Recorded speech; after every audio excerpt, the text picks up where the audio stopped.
There is a characteristic of straight lines that we need to learn more about, and that characteristic is called slope.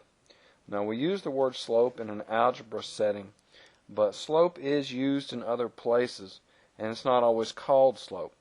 For example, a road. If you have a road that's fairly steep, you'll see signs along the side of the road talking about the grade. And they'll use expressions like 7%, etc. Well, grade is just another way of measuring slope, another way of telling you how steep a flat surface is. If you are in the roofing business, then on a house, let's just look at a section of a roof from a house. A house will have a certain steepness to it, and a person in the roofing business uses a phrase called pitch to describe how steep that roof is. Knowing the pitch of a roof would tell a roofer if that's one that they can easily get up and walk around on, or if it's going to be too steep for that. Now, we can use this roofing example, and we really only need half of the roof for this example, to define what we mean by slope. If we draw in sort of an imaginary right angle there, and we look at just this half of the roof, we want to come up with a definition for slope that makes sense to us. And by that I mean if we had two roofs, one much steeper than the other, then we would like to see, first of all, when we measure slope, we would like to see the steeper roof have a larger slope associated with it. And we would like for, as the roof gets steeper and steeper, for that number to get larger and larger. As it gets flatter, we'd like for that number to get smaller, smaller, and smaller. As a matter of fact, we would like for a roof that's perfectly flat to have a slope of 0. And we're going to see if we can come up with a definition that does that for us. Now, when you're looking at this roof, if you imagine yourself at the bottom walking upwards, then as you try and walk up, two things are going to happen. You're going to move, of course, forward, but you're also going to move upward. Now, these two motions are called rise and run for the purposes of this demonstration. So both are going to have their own rise and their own run. So let's see if we can come up with a good way to define slope using the quantities rise and run. Now let's say on this particular roof, since I'm not pretending that these are drawn to scale, that to move across the roof you have to go 30 feet. And going across makes you go up a total of 10 feet. Now on this other roof, if the run was the same, then you're going to have to go up a lot more. In other words, your rise is going to have to be much greater because it is a much steeper roof. Let's say that it's a rise of 40 feet instead, much steeper. Actually, 4 times as steep, apparently. Now, there are two ways we could define slope. We could say that slope was rise divided by run, or we could say slope was run divided by rise. Let's see which one makes the most sense. And we'll try the definition with both of these different examples. In the first one, rise over run is going to be a 10 over 30, which is a 1/3. In the second case, the run is going to be a 30 over a 10, which is a 3. Now, in comparison, if we come to the second roof, the rise over the run is going to be a 40 over a 30, which is a 4/3. And turning it over, run over rise is going to be a 30 over 40, which is a 3/4. Now what we want to see happen is when we go from the roof that's not as steep to the one that's more steep, the value should increase, and just from the drawing it should increase by a factor of 4. In other words, it should be 4 times as large. When we go from 1/3 to 4/3 versus go from 3 to 3/4, we see that the first definition is the one that makes the value increase, and it does increase 4 times. So the run over rise definition is not one that we want to use. The rise over run is going to be our definition for slope. And we'll see that using that definition, slope equaling rise divided by run, that if you had a building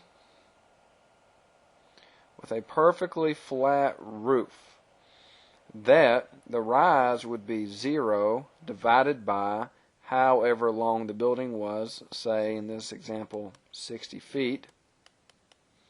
We see that a perfectly horizontal line will have a slope of 0, and for that matter a vertical line, so if we wanted to look at the vertical side of this wall and wonder, well, what's its slope? Well, a vertical surface is going to have a denominator of 0. Regardless of how tall the building is, the run will be 0. Therefore, any vertical surface is going to have an undefined slope, which is pretty much as it should be. Now, we're not always going to be measuring slope, obviously, on roofs.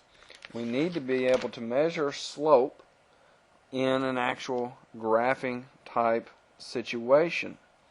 So let's take our line off of the roof and put it in the Cartesian plane. All right, if we were graphing in the Cartesian plane, we might want to be able to find the slope between a couple of points. Let's say we have the point 1, 3, and over here somewhere we have the point 4, 7. The slope we want to find is the slope of the line that connects them. So we will draw in our imaginary right triangle and look for the run, look for the rise. Again, remembering our definition is slope equal rise over run. Now to measure the lengths of these sides, I look at the corresponding x values and y values.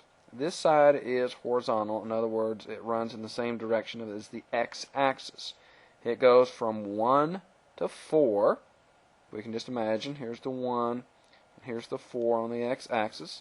So its length is 4 minus 1, which is 3. And again, this constitutes our run. The other side, the vertical side, goes from a y value of 3 to a y value of 7. And 7 minus 3 is 4. So the slope, and the letter we use when we discuss slope is the letter M. That stands for slope in most all of our equations.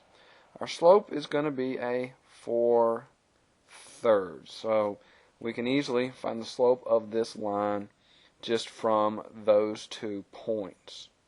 And something else that you can do with slope that's kind of handy, if you wanted to graph a line that had that slope, all you have to do is have a point to start from. So in other words, if I wanted to start at this point, 1, 3, and see where that other point came from, that slope tells me, since it is literally rise over run, that from this point I simply need to go up 1, 2, 3, 4, and then over 1, 2, 3, and that's where the line came from. So the slope can be used almost as if it is a direction on a map to point you in the direction of the line. So let's try this again with a new slope.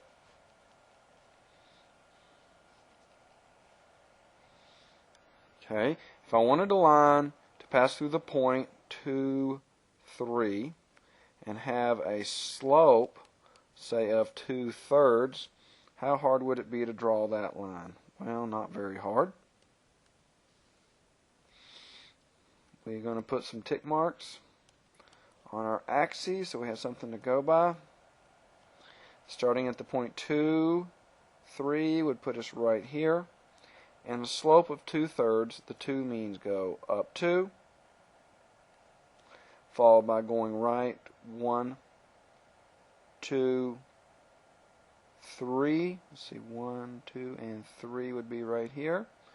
And when you connect the points, you know where the line is. And if you wanted more points on the same line, you could go up 2, over 3, and you'd be on the same line again.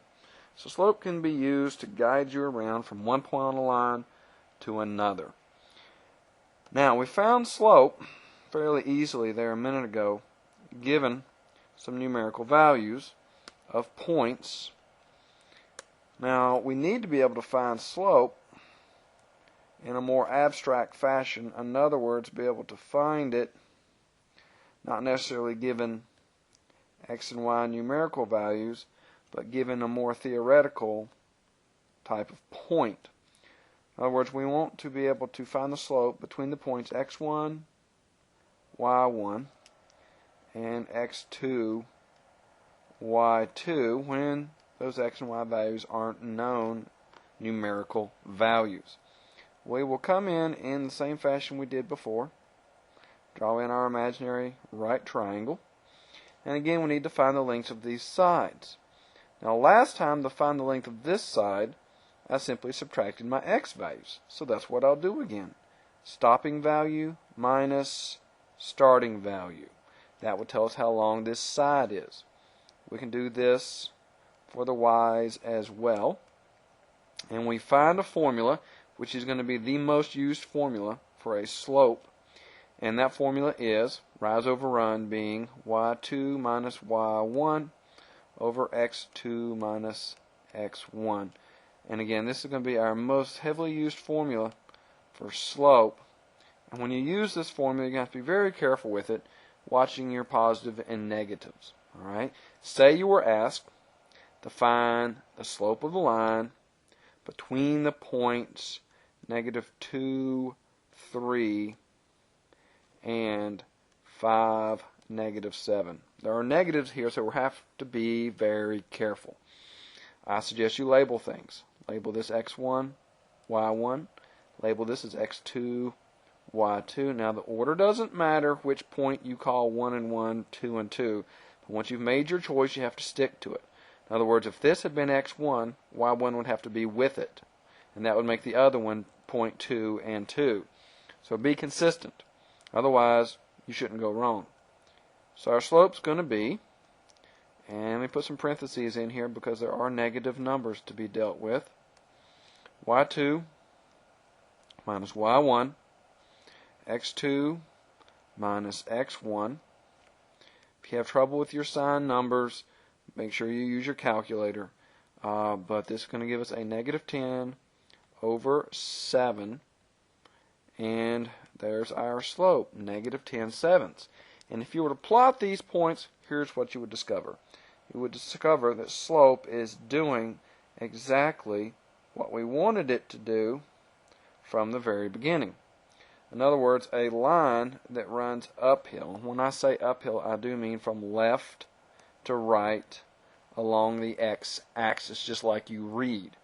But a line running uphill will always have a positive slope. If you encounter a line that's running downhill, it will always have a negative slope. So without even plotting these points, I know that if I was to plot them and put a line between them, it would run downhill. We know that a line that is perfectly horizontal has a 0 slope, and vertical lines are going to have an undefined slope. And the formula bears that out every single time. Now, the next thing we need to be able to do, as far as our slopes are concerned, is look at how two lines might compare to one another and how their slopes might compare. Alright, for example, let's clear this off real quickly.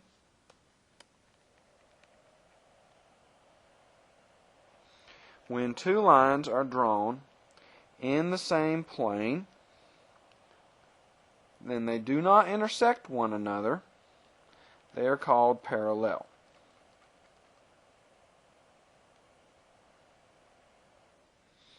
So, for example, this line and this line would be considered parallel, because no matter how much you extend them out in opposing directions, they're never going to hit each other. Now, if we call the slope of this line M1 and the slope of this line M2, then what we know is that M1 has to equal M2. In other words, for two lines to be parallel, their slopes have to be exactly the same.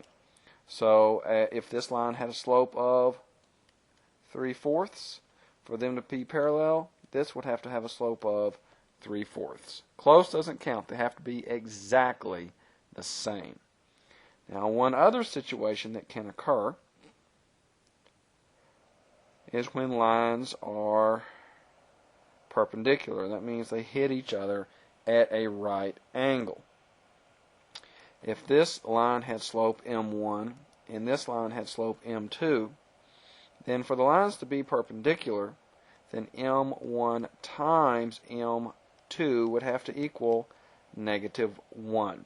This basically just means the two slopes are the opposite of each other's reciprocal. Let's look at some examples, because this one's a little bit harder, and we need to look at something numerical with them. Alright, so for M1 to be perpendicular to, and remember from geometry, that's the symbol for perpendicular. For these to be perpendicular, here's what we have to have. If the first slope is 3/4, the second one would have to be a -4/3. Notice that they're not just the opposite of each other, sign-wise, they're also reciprocals. If the first slope was a 5, the second slope would have to be a -1/5. Again, notice these two slopes are perpendicular slopes because multiplication gives you -1. If the first slope was a -7/9, the second one would have to be a +9/7. If the first one was a -1/2, the second one would have to be a +2. So here are a few examples of what it takes for two slopes to be perpendicular. And again, back to the parallel. Parallel, there again being the symbol for parallel, parallel is easy. If the first slope is a 5, the second one has to be 5. If the first one is -3/4, the second one has to be -3/4. So that's how you tell if lines are parallel versus perpendicular. And if the slopes don't obey either one of these relationships, we simply say that it's neither one.